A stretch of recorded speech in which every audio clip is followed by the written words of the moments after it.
here's our rocker out of the vehicle. I traced before I took it out. So the next day I kind of honestly got out here and just started working. Just wasn't in the mood. It's a nice peaceful Sunday morning, and I just was not in the mood really to do the whole lights camera action.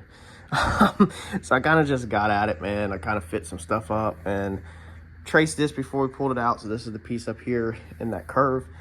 Went ahead and cut that out. I gotta retransfer it down to the bottom now, cut that again, because that needs to be pretty much the same cut.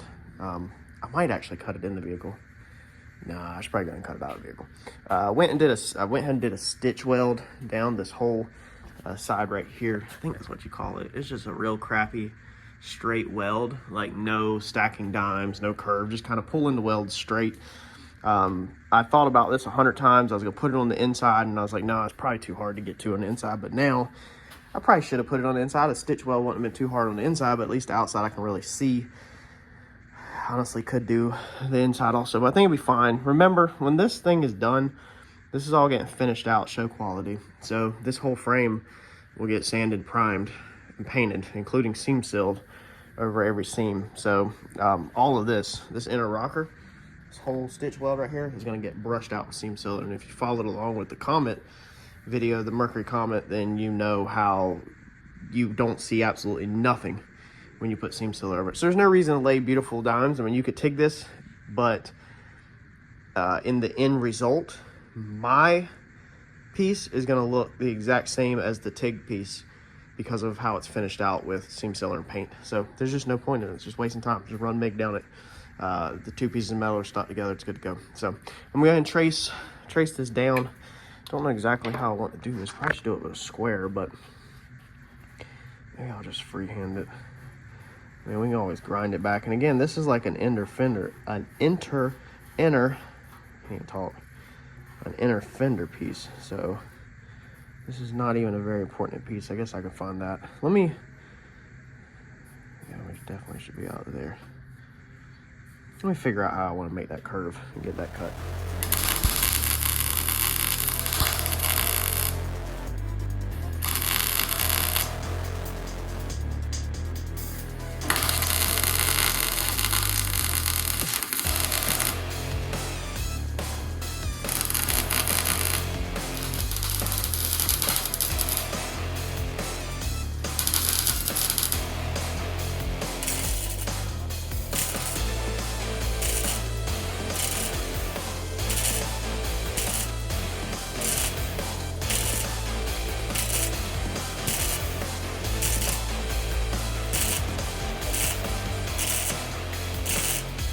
So now that we got this side over here is boogery. That metal is thin, but I think I can get up into the good metal. I think I'm going to have to patch a corner back there and do some kind of patch or filler on that front corner. But that's kind of boogery, just gets me a foundation laid, and then I think once it cools off, I might be able to flow over that and get a nice pretty weld up into the clean stuff. If not, grind it out. It's getting paint and body work anyway. This side, I did the exact same thing. I literally put boogery welds over it because the metal is kind of dirty underneath there and everything. So I put boogery welds over it just like that side over there. And then I just come back and float over top of it, pass over top of it. And whenever we cut this, if you recall, I left the piece, the old rocker that was spot welded to that, I left that all attached up in there. So that was still planted, and so basically I had two pieces of metal to weld through on this one to attach it back down. I'm going back, doing the next side. I wish I would have drilled 3 holes through here to do another spot weld. However, I didn't do it. I can go back and drill them. I've done it before where you try to drill down and meld it all together, and sometimes I've went back and also just drilled all the way through and then restack the holes in a circle. But it feels pretty good. Honestly, no complaints at all. I mean, for what that is, that's pretty good. I cut the brace back out the door over there, and the door goes back and shuts just like it's supposed to. We still need alignment on our latches and stuff like that because they drag, but our door gaps, they're all remaining the exact same, just like they were the whole entire process. They look the exact same, just how they are the whole process. It's still got that little bit of fall If you watch the door whenever you open it, it's got that fall to it. Definitely something going on up here in either this upper latch or something like that. But that's what it's pretty much done the whole entire build. So nothing new, everything has stayed in place. Need to go now and I guess flat wheel this up here, get the paint off. This front piece right here looks amazing. Get the paint off and go ahead and stitch this top piece in, push that up, and we can even cut this piece back and stitch that in, so that's all stitched in. And then we got a really cool idea with these boxes through here, what we're gonna end up doing. So stick with us.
Ended up flowing in there pretty freaking good, dude. Like, I like that. I was able to tack some tacks all the way around that.